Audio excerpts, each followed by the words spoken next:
in the main session. There you go, it's being recorded. And a lot of you have already introduced yourself, but for people just joining now, please put your name and organization and country in the chat box.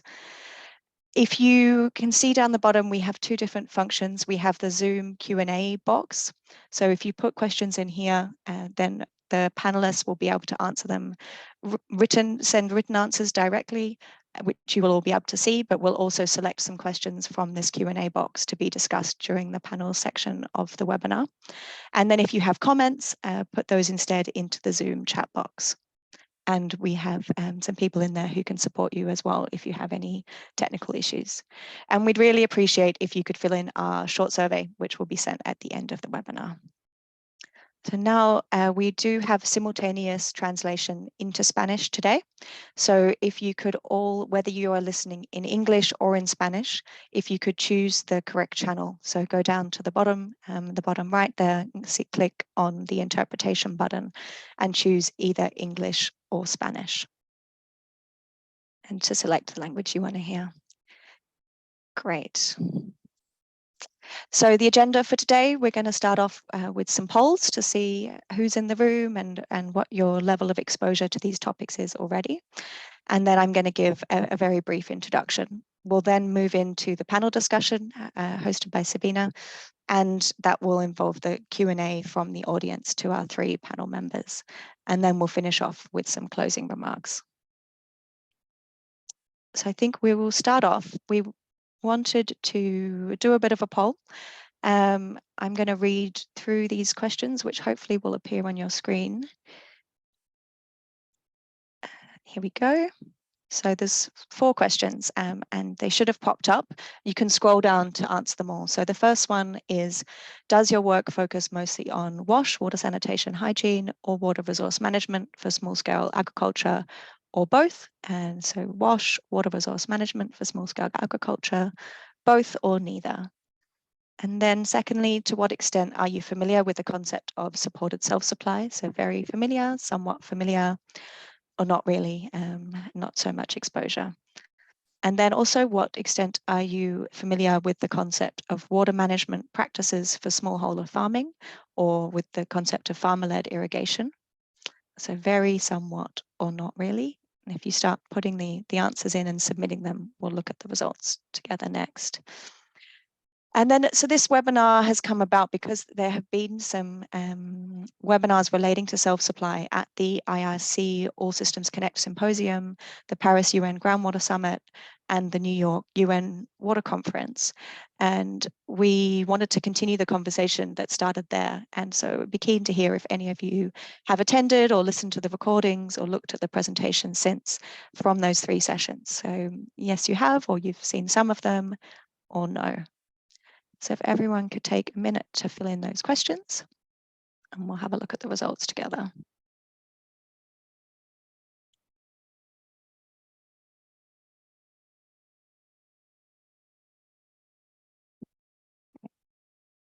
We'll give another 15 seconds or so. Welcome to everyone's joining. I'm seeing there's got 122 people on the call, which is great. Please do continue to introduce yourself.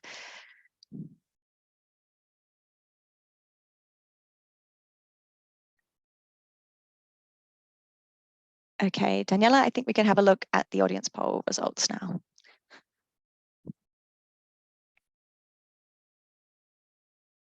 Great.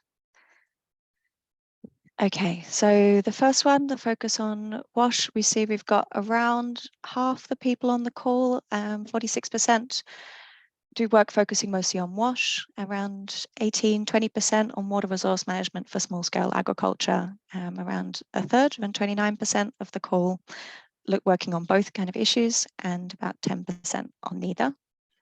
In terms of how familiar the audience are with the concept of self-supply, got most answers, about half of the respondents in somewhat familiar, and then the others split between very or not really. And very similar results with how familiar we are with the concept of water management practices for smallholder farming or farmer-led irrigation. So around half the room somewhat familiar, and a quarter very familiar. And okay, so some people, in terms of looking at the recordings or attending the previous webinars, we've got 16% attended, 10% attended some, but the majority, 75%, didn't attend. Okay, so we'll be doing little profiles from each speaker, go over the key concepts, and I'll introduce some of them in my introduction as well. Great.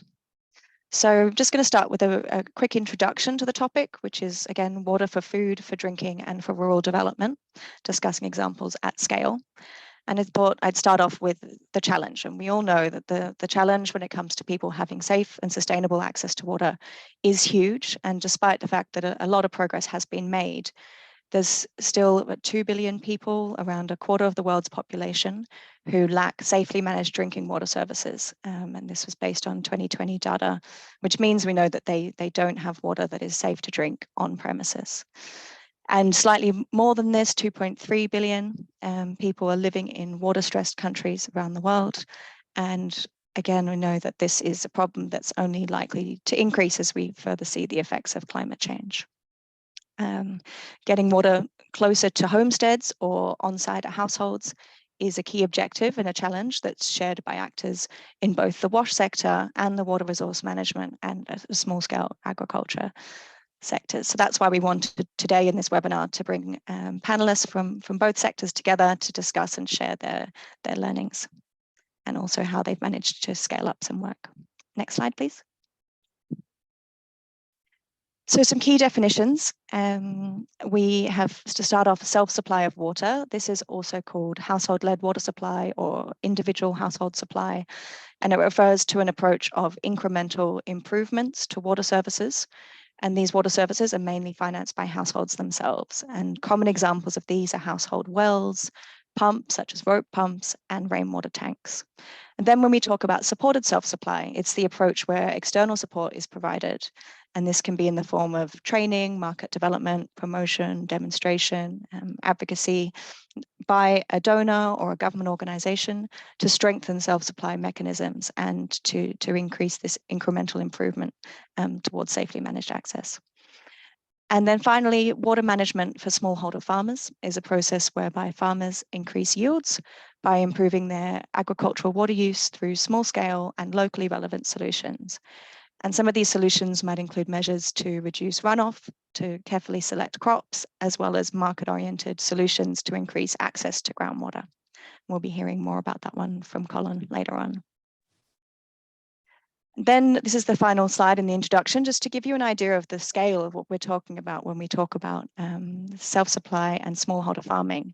So 66% of financing in the WASH sector comes from private households. This is data from 2022. And globally, more than 1 billion people are relying on water supply for their water provision. And I won't read these all out, but you can see that this is not just in low-income countries, but also that self-supply is very widespread in some higher-income countries, like in the USA, where 40% of the most rural population rely on commonly boreholes at household level to ensure that they've got enough water to meet their needs. It's also common across many places in Europe and Australia. And you can see in particular there that this is up to 99% of households in the Pacific Islands relying on self-supply for water provision. And then looking at smallholder farmers and how significant this is on the global scale, the FAO in 2021 estimated that smallholder farmers are producing around a third of the world's food. And when we compare that to the earlier statistic on 2.3 billion people living in water-stressed environments, can see that many of these smallholder farmers are working in very water-stressed environments. So thank you. That was the framing. I'm just going to quickly, yep, that's right. We can go to the next slide. Just quickly introduce. So the moderators and panelists, we've got Matthias will be working in the background, curating your questions and sending them through to it's Matthias Saladin, who's the theme lead on self-supply from SCAP Foundation. And Sabina Katri will be fielding those questions and sending them through to the panelists. And then in terms of our panelists, we have Reinier Veldman from Meta, the Smart Centre Group. We've got Colin Andrews, who's the chair of Tiyeni in Malawi, an NGO, and Josh Briemberg from the Smart Center in Nicaragua, and he is a co-founder. So I will now pass over to Sabina to kick off the panel discussion. Thank you very much, Tara, for such a wonderful introduction of all of us, and for a very brief introduction of our today's topic. So before we start our panel discussion session, I again would like to reiterate that please send the questions, because we see in the chat box that we have this wide range of audience with a diverse expertise at your hand. So I think we can leverage this coming together. So let's discuss on the topic and delve deeper. So with that said, I'd like to welcome our panelists today. And I'd like to start this session with the introduction to our first panelist, Reinier. Reinier Veldman he's trained as a land and water manager and is currently a program manager at Meta, where he is involved in projects focusing in water management in low resource settings. And he also coordinates flood-based livelihoods network, which aims to support and to strengthen the network of farmers and other stakeholders in the flood-based irrigation areas. So with that, I would like to welcome him and highlight on his work on Smart Center at Meta. So Reinier, the floor is yours. Yes, thank you for the introduction. So my name is Reinier, working with Meta and the Smart Center Group. Some of you might have heard of the Smart Center Group or the Smart Approach. So SMART, it's an abbreviation for simple, market-based, affordable, repairable, and technologies. And on the next slide, there's also a few examples of what these technologies are about. But if you look at the SMART approach, there's three things we focus on. One is innovation, so developing, testing, and marketing of affordable technologies, and also capacity building to make the local production available so that locally they can be bought and maintained and repaired. Secondly, the SMART approach focuses on training, which is coaching the private sector to ensure quality and also to ensure there's an availability of services and products. Thirdly, we focus on supporting self-supply through advocacy for targeted subsidies for those who do not have a basic service and who will also not be able to reach the basic service or SAG 6.1 with their own fully their own means. So some examples of those smart technologies or self-supply technologies can be the household water filters, which ensure the quality of water at the point of use. There's manual drilling, several options. There's several pumps, rope pumps and solar pumps, which where we train people to make them and sell them. And there's also small irrigation options. And all of this is part of the SMART approach. So thank you very much.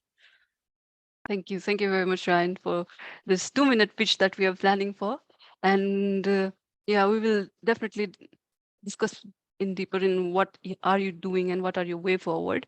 So before that, I'd like to welcome our second panelist for the day, Colin Andrews. Colin Andrews, he is trained as farming and estate management from UK and Australia, where he has been working with farmers and property owners. So he has long time interest, he has been interested in geomorphology and biodiversity in a very interdisciplinary approach. And currently he is the chair of the NGO that goes by the name Tiyeni, which work with over 25,000 smallholder farmers in Malawi on water management and agricultural approaches such as deep bed farming, which most of us have heard about. So Colin, so you have been involved in all this grassroots engagement through Tiyeni. So can you tell us in nutshell about this initiative? Floor is yours. Thank you, Sabina. Yes, I'm chair of Tiyeni, and Tiyeni really came to life with the inspiration of a man called Francis Shaxson, who was sent to Malawi to discover something which is not very obvious, which is the existence of hard pan, that is a layer of hard impervious soil under the topsoil. And in 1999, he reported to the FAO that this was surprisingly much more extensive than expected. So Tiyeni was formed then, and the two elements that Tiyeni focus on are preparing the ground so that it allows water to percolate well and stopping water running downhill. Clearly, these two are very closely connected. Of course, running downhill on the surface, we don't mind if it runs down in the soil. And if you look at those pictures, you will see that is after heavy, about 4 inches of rain. That's about 100 millimeters of rain in about 4 hours. And you can see that it's already percolating in. It's absolutely fundamental. All the other elements of farming are there. But of course, what we're actually doing is charging the aquifers or the water table, one or other or both. And it's become so important. The more we see that it helps stop erosion, and it should stop the intensity of floods, the more we realize that our farmers are not just farming the land, they are actually key water managers of the water that falls from the sky. Thank you.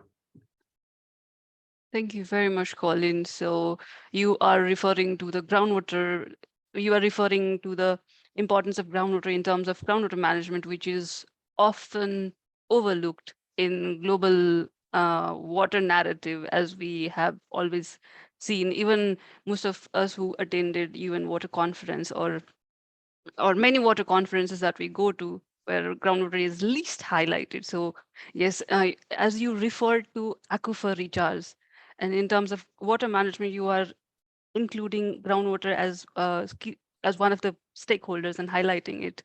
And we just saw in your pitch that the farmers are doing the deep-bed farming, and you just mentioned about the water management by hardpan. So can you please just tell about what is hardpan and how does it affect the aquifer and entire water management scenario? So before we move on to our next panelist, I want to have a clear picture of what you're talking about. Yes. So it's a bit disappointing that it's been around for a long time with some very erudite reports about hardpan. Hardpan is formed, or the hardpan that we're talking about is human-induced hardpan. Hardpan caused by the way land is looked after or not looked after. And with the hoe, the use of the hoe for the last 70 or 80 years, and static agriculture rather than shifting agriculture, you've found that the hoe has been used backwards and forwards on the same land with feet treading down on it, and the contour ridges being moved left and right onto a layer of compacted soil. And that soil is not only impervious to water, that is, it won't allow water to percolate, but it also doesn't let roots get in easily. So it's doing two things by making it percolate. It's adding a larger area of root zone for the plants to grow, but more importantly, that water, instead of running downhill in the streams and causing damage and running away, is held to a great degree within the structure of the soil, bedrock, and aquifers. Sure. Indeed, it's disrupting the natural recharge cycle. That's what you're referring to. Thank you. We'll get back to on the topic again in the second round. So with that, I'd like to move on to our third panelist. He is Joshua Briemberg, and he is a co-founder and current managing director of Nicaragua Smart Center for WASH Technology, a social enterprise dedicated to the promotion of simple, market-based, affordable solution for access to WASH. He has been working on self-supply for 15 years, and last year, he conducted an extensive review of 40-year history of introduction and scaling up of the rope pump in Nicaragua. It was historical in terms of WASH upgrade. So as you have been involved in the sector for the last 30 years, and that was one remarkable example. So can you please give us the highlights of progress in the sector during the past 3 decades and your learnings? Thank you. Thank you, Savina, for the introduction, and Tara and the fellow panelists. The rope pump might be considered the iconic smartwash technology. Again, emphasizing the simplicity, the market-based approach, affordable, repairable, or replicable technology.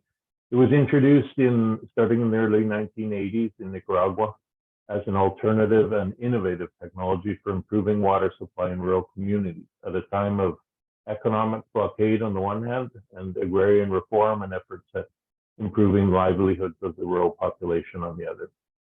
The history of its introduction, development, and scaling is an example of effective uptake of a locally adapted technology. The success of this simple, efficient, and affordable technology was enabled by various factors, including initial government support, donor support focused on both on technical and non-technical aspects, and predominantly and importantly, the local private sector involvement from the very beginning, particularly during a 10-year period from 1990 to 2000. This led to lasting capacity development and enabling conditions in both the private and public sectors, leading to annual sales of as many as 4,000 locally manufactured pumps every year. It is estimated that the manual rope pumps currently provide 14% of rural population easy access to water via as many as 48,000 functioning rope pumps on private family wells. Local manufacture, sales, and technical support continues after over 25 years without external support or donor involvement. Based on a study that reflected an increased income of $225 per year for families with rope pumps, as opposed to those without any pumps, the return of investment of aid is estimated to be in the order of 50 to 1, with an impact of over $100 million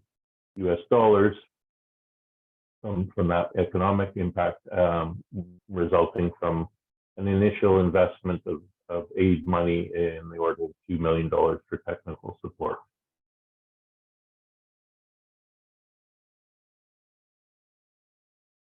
Thank you, Joshua.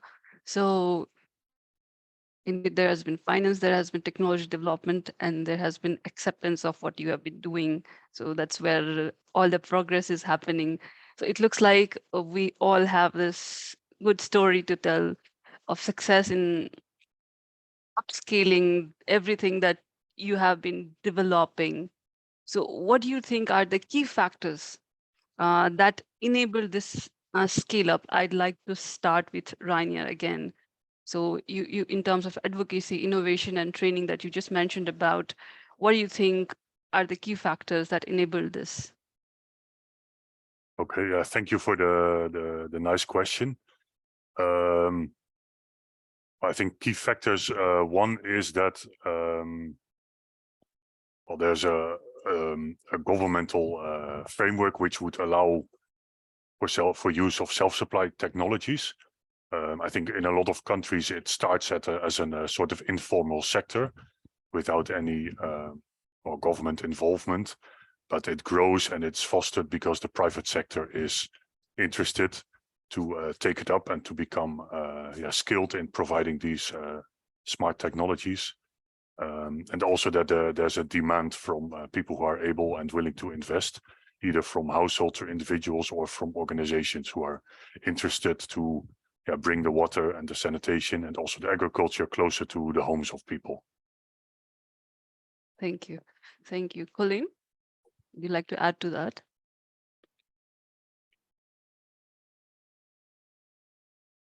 What are the key factors that enable this upscaling? Sorry.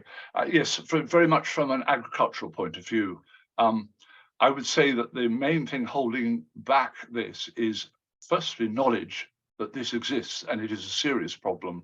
Secondly, how easy it can be solved. But the hard thing is the data, because if you're going to recharge a whole catchment, and in other words, maybe 80% of the farmers capturing the water in that, then you do need the data to know that that water is going where you want it to. We have seen by observation, but there's not enough scientific data to say exactly where that water goes in different hydrological scenarios. Indeed, indeed. I hope the issue of data gets a solution, like we get to resolve it at some point in terms of water management.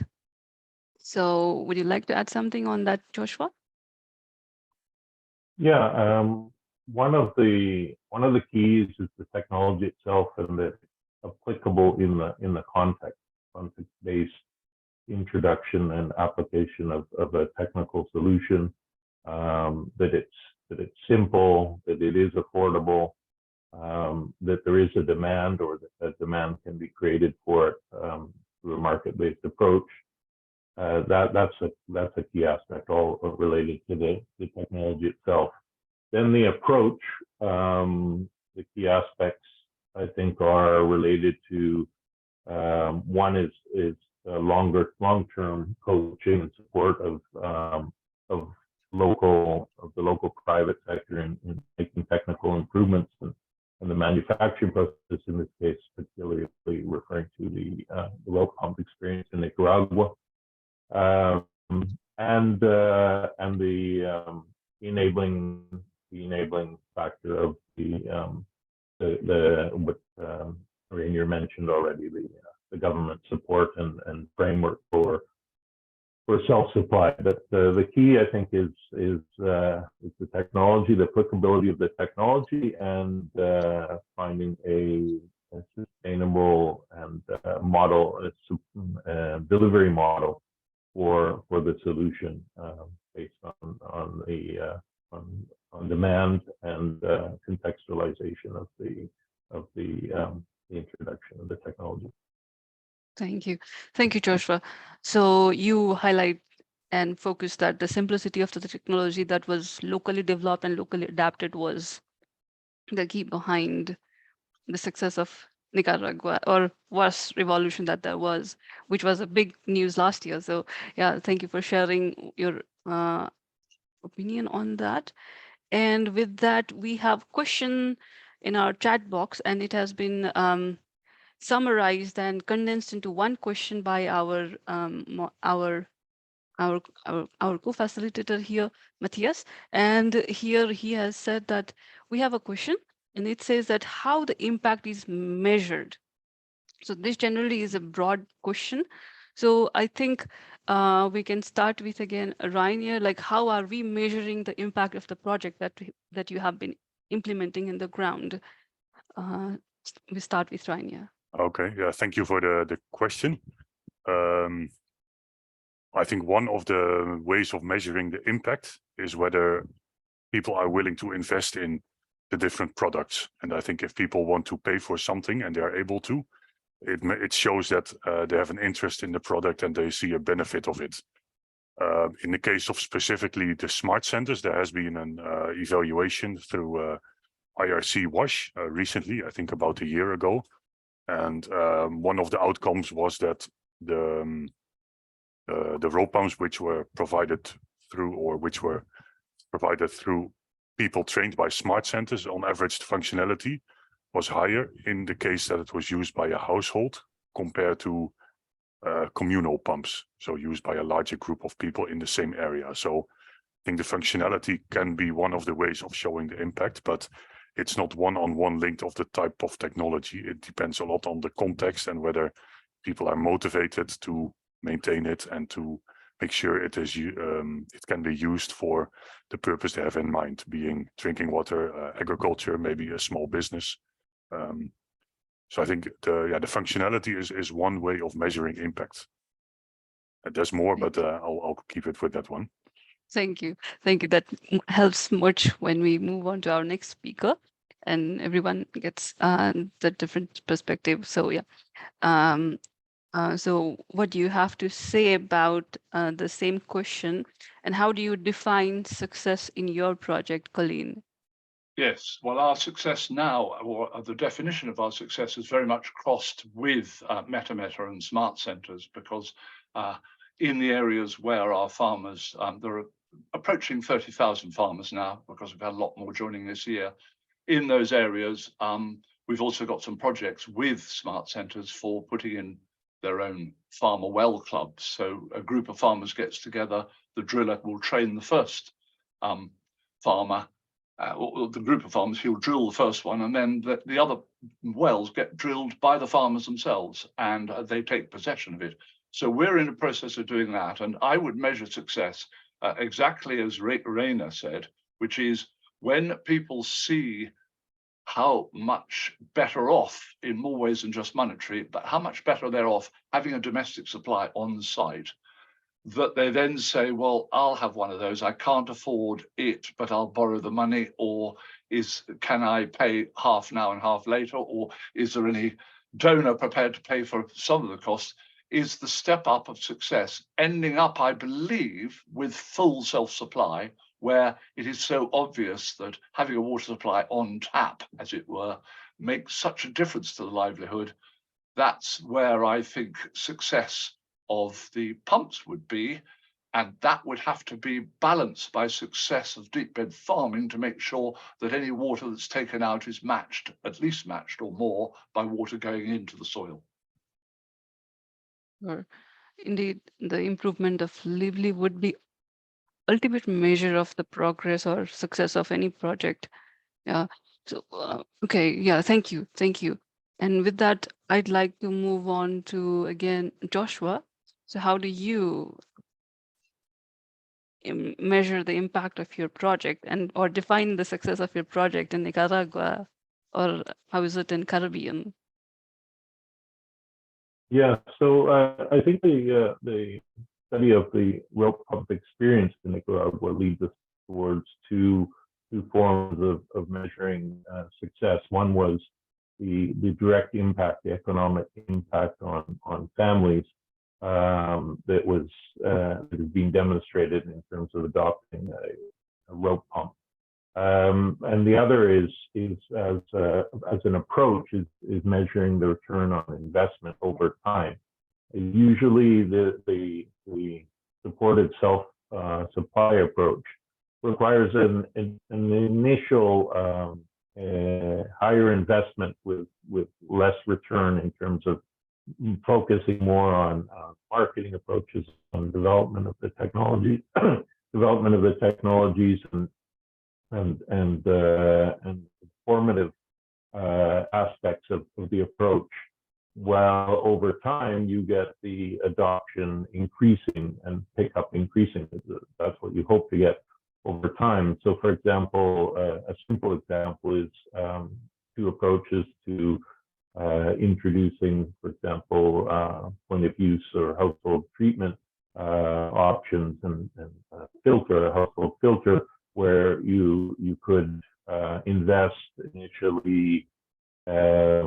You could invest in for 100 filters. You could invest potentially $5,000 and improve the livelihoods or the access to clean water for a period of time, for the lifetime of close to 1 to 2 years of those 100 families. Or you could direct that investment into developing the supply chain of those filters and invest that $10,000 in that, and get adoption slowly pick up over time and continue for forever in terms of people replacing their filters after a year, purchasing it initially, potentially with some support, and then being able to replace the filter elements every year, and you get that long-term sustainable impact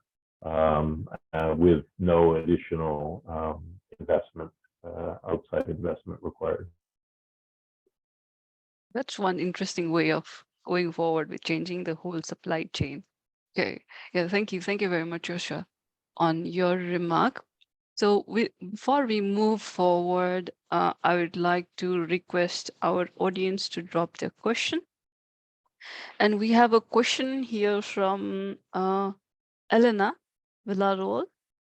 The question is, how did you incorporate, address the protection of groundwater resource in your approach? So I think it's for Colin here in terms of groundwater management. So yeah, how do you incorporate the groundwater protection into the project, the concept? How do you incorporate the climate protection? Groundwater. Oh, groundwater protection. Yeah. I don't want to go into too much detail because we haven't got much time, and I have put up the website on the chat, so there is a lot of information there. But the key element, and the element that is hard to train, the only part that's hard, the difficult technology, is to get farmers to be able to create a marker ridge exactly on the contour. If you've got a 100-meter field and you're 1% out, you've got a meter water standing one end and nothing the other.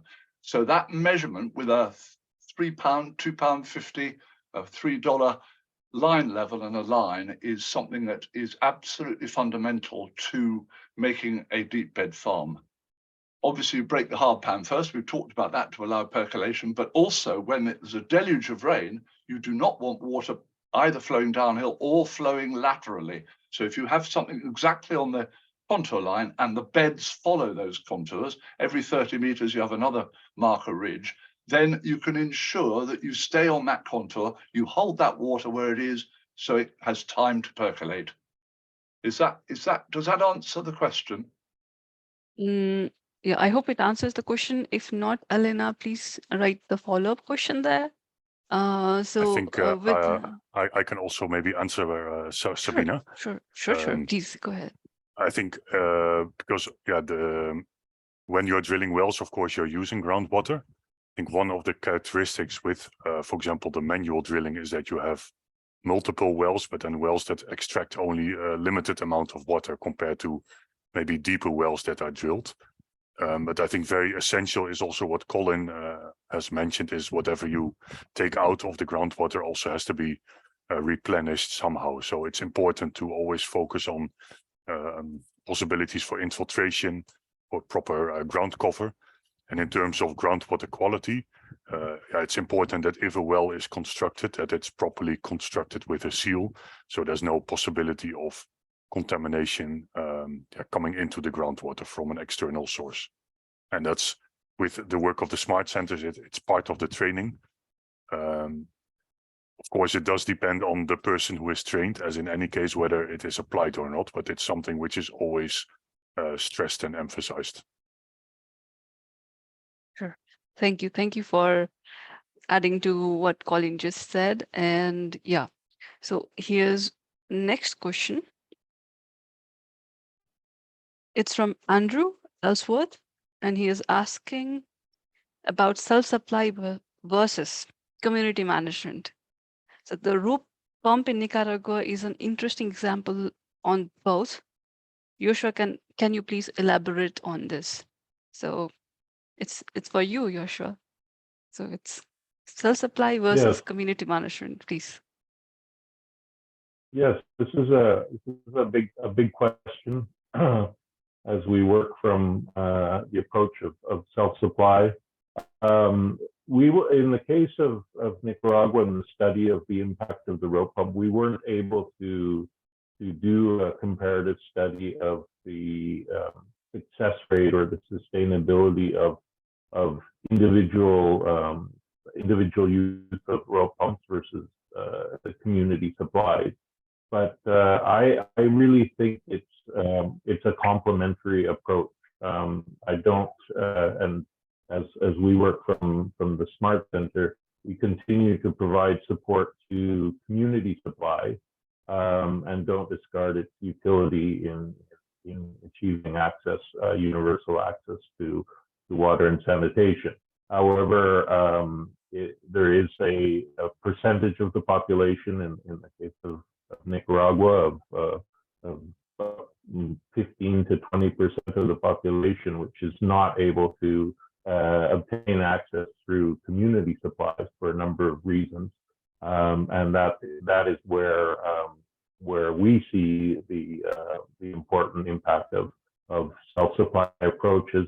And at the community level, there's also a degree of self-supply in the sense that once they have established a system, they have a lot of needs for example, for the ongoing treatment of the water and supplies of chlorine for disinfecting water, etc. And those are supported sometimes by the in the case of Nicaragua by the Smart Center in a similar demand-based approach, but at a collective level. So I see them very much as complementary approaches and necessary for achieving the universal access, rather than there are some viewpoints in terms of saying that the sustainability of individual supplies is more effective than community supplies, but we weren't able to examine that in the study, and again, I don't know that that's necessarily the best approach to take. Thank you, Joshua. Thank you very much. We might get some follow-up questions on your answer, right? But you just answered, so there will be more follow-up question I foresee here. And before that, before we get the complete question processed in our inbox here, we would like to move on to the next question. That's from Will Tillett. He is asking about the example of business that have achieved the scaling. So can we start with Colin, and we can go to Reinier with examples, the business that have been upscaled from your initiative. Thank you for that question. In terms of farmers, they've actually all got their little private businesses, and we found in a survey that of all our farmers, 29% had an alternative business, an alternative way of making a return. But that's probably not what you're asking about, and I suspect you're asking much more in line with what Reinier will be able to answer. One example I have had is one very enterprising young farmer decided to train a whole lot of his classmates that he left school with at the same time. He not only trained them on their land how to use deep bed farming, but he then collected their produce and did a contract with wholesale customers. And so he has now created a supply line. Everyone's delighted. The farmers don't have to worry about selling their stuff. They can just carry on farming, the young men. He loves it because he has the interaction between his team of young men who work with him and also big business. And big business are getting really good quality vegetables because these vegetables have been grown without artificial fertilizers. They are actually being grown by the soil, which is the best way of growing vegetables. Sorry, Reinier, much more you, I think. Okay, yes, thanks for passing on the question and starting off with the answer. Yeah, I think it's really a nice comment from William. I think his question starts with that often the success of self-supply programs is measured by the number of people that are trained and not maybe by the number of facilities that are installed. And I think indeed the second is much more importance and much more an indicator for the impact or success of a program. At the same time, it's also much more difficult to measure because the facilities installed in a way can be everywhere where the trained technician finds a business and where he has a demand for his services. But yeah, I do agree that that's much more important. And in training the technicians, it's very important to make sure that you don't overkill the market in terms of the supply side, that it's better to train a few who have their own sort of region they serve, and then to move on to a next region where you start in a way all over with providing services to the market. And I think 3 examples in a way are what Joshua is also very much familiar with in Nicaragua. And then in Tanzania, we have seen a similar process happening where at the moment, I think there's about 40 businesses active in manual drilling and rope pump production and installation, which were all in a way initiated from one smart center. And then there's also Jacana in Zambia, where they have a slightly different model, and they now work through 3 different smart centers in different regions. And they all are focusing on a region to train manual drillers, rope pump producers, but also have very proper guidance of the users of the rope pumps, the farmers, the small businesses. And I think this guidance part is really essential for any business to be successful. It's not so much the initial training, but really the guidance afterwards and the coaching, and also accepting that if you have maybe a success percentage of, I don't know, 30–40%, that's already quite good in terms of the trained entrepreneurs being successful for the long term. Yeah. So yeah, thank you very much. Now we have many questions, and we want as short as possible. So we will make it like a rapid fire round now. So this question refers to, like, are there any ways that you have seen that the technology has been incorporated into policy that you have? So is there an example that you would like to share in 2 sentences, 1 sentences? Yes, if I could just say that the Malawi government has gazetted deep bed farming, and in a recent 3-year study, they said it surpassed all other methods trained. That has had a large effect on the perception of deep bed farming. Thank you. Anyone would like to? In the case of Nicaragua, the rope pump is still very much part of the national regulations of an option for water supply, and still supported at that level, and with the standards in place. Perfect. Thank you for sharing that. And next topic that we cannot miss at all is how whatever we are doing is being prepared and being creating a defense mechanism against climate change or climate crisis, or how are we going to adapt with it, or how are we going to prevent it? So in terms of Joshua, how is your technology climate resistant? How is deep bed farming going to help us being cope the climate change or anything? Let me start with Reinier. So how is climate change being addressed from your project? 1 or 2 sentences, then we wrap up for the day. Okay. I think one important shift we have made is getting in touch with Colin, and also including the infiltration in agricultural fields component, because I think that is really a major, I want to say contributor, but a major opportunity in the fight with the making farmer households resilient. Thank you. Colin, would you like to add? Well, I'd repeat that the way, we had all systems connect in The Hague, and that's exactly what we're talking about, is the supply of water and the WASH principles linked to proper recharging. I can say that with the dry spells that are appearing in climate change, that having a larger root zone and more moisture in the soil means that the crops don't wither. That's a bonus. But what the really big one is that people like Meta and smart centers working with organizations like us together to get scale. And that is really an opportunity that we have now. And Joshua, would you like to add something on how the technology is being climate resilient? I would just reinforce the integration of options, technical options for water supply with issues of water resource management and multiple uses of water and uses of the use of multiple sources of water, and adapting options, smart options to that complexity. Yeah, thank you. So as we can see that we all are trying to, with all this initiative, you are trying to break the silos between different sectors, and also you upscaled up to this level in both WASH and WRM sector.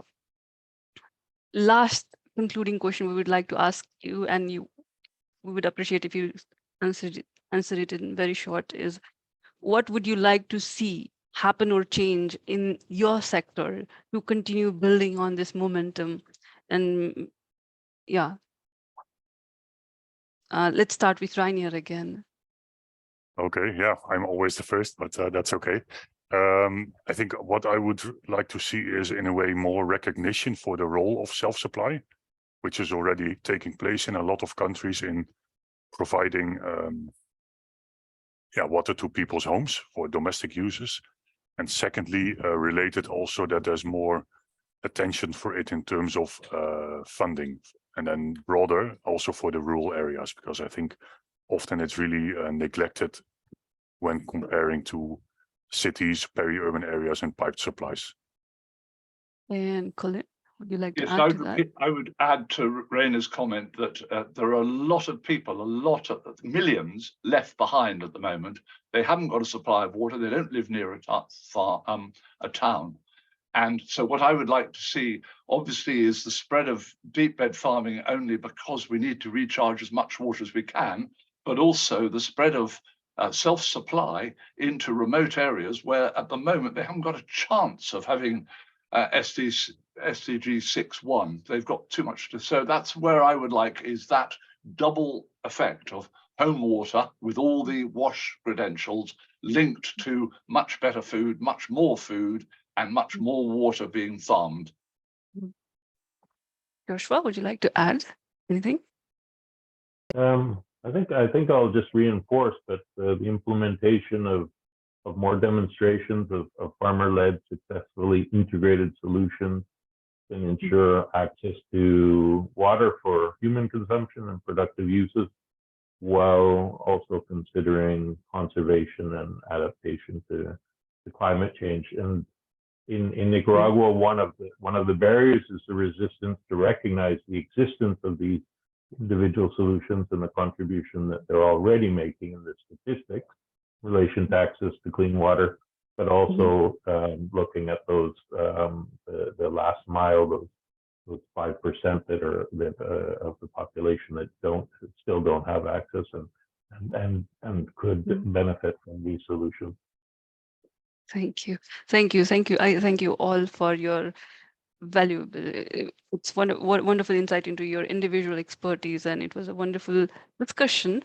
But with that said, we would like to apologize that we cannot cover all the questions now, and we will definitely follow up on that afterwards. And without further delay, I would like to hand over the platform to Tara. Over to you. Thank you. Thank you so much. And yeah, thanks to Sabina for facilitating. Thanks for the great questions from everyone, and to the panelists. That was really interesting. Just to say, to continue the conversation, I think Alina has put the link to the RWSN communities in the chat box. So if you're not already part of those, there's some email lists where we'd love to continue having these discussions.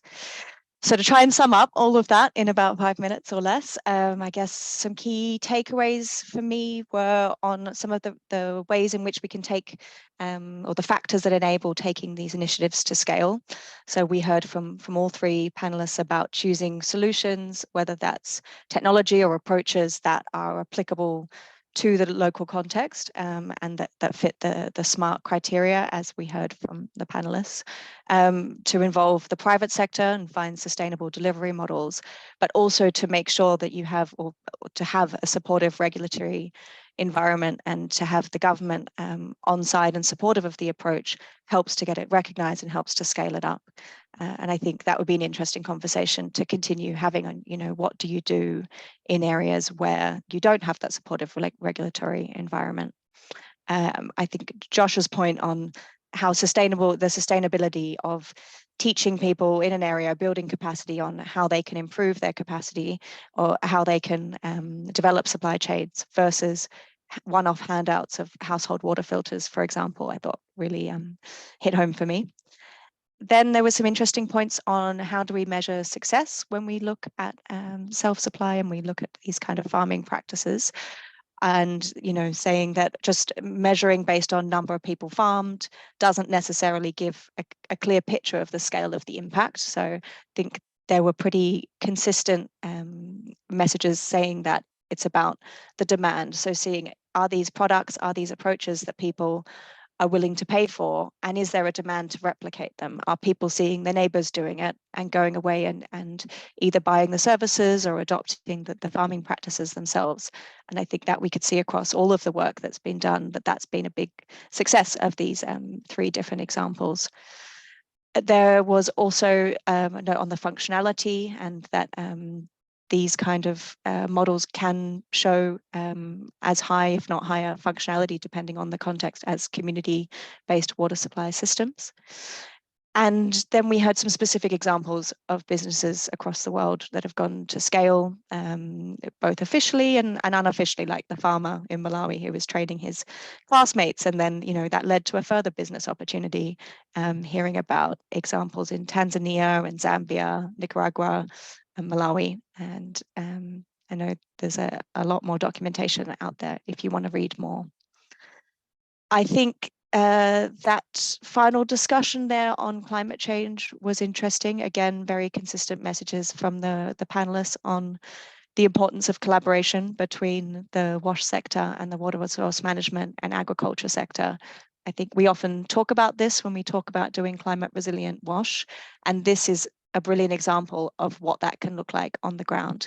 And I think maybe Joshua said we'd like to see going forward more examples of this. Can we share more examples in the sector of where we're successfully integrating programs to bring water to homes, both for domestic uses, but complementary for multiple use services and for agriculture and small scale agriculture. That point on it being a complementary approach between self-supply and community supply, that there are many households that are just not able to be reached by community supplies, and that the part that self-supply brings is enabling households to incrementally improve those supplies that they have already and make them safe and fulfill their needs. So the call to action, I think it was maybe from Reinier, that we need more recognition of the huge role that self-supply is happening, whether people like it or not. It's 66% of funding in the WASH sector coming from private households. It's a big thing, and we need to focus on it and how we can support it. I think I might leave it there for now, and sorry if I was speaking too quickly, rushing to get all that through for the translation at the end. We'll just go to this final slide. So there, just to let you know, there's an upcoming webinar. The next webinar, I think maybe the final one in the series, is on customary water tenure. That's going to be next week on the 27th of June. Please register for that. It'll be in both English and French. There's a link there, and I think it's also been sent out through the RWSN D groups. And just finally to say that we will be sending out a survey. It should pop up on your screen when you close the Zoom, otherwise it'll be in an email, and we'll also supply the links to the recording and the PowerPoint presentation, although there wasn't so much in the PowerPoint presentation, but there are plenty of resources on these topics in the library on the RWSN website. So yeah, thank you everyone so much for joining. We're finishing on time, which is great. Thanks to all the behind the scenes work that was happening with the team. We had Alina and Daniela and Cesarina doing the translation. Really appreciated, and Matthias sending through questions. And a big thank you, of course, to Colin and to Joshua and to Reinier for all your insights, and to Sabina for moderating that really, really well. So we will say goodbye for now and say we will see you in the RWSN email list where we'll continue this discussion. Thanks everyone. Have a nice rest of day or evening.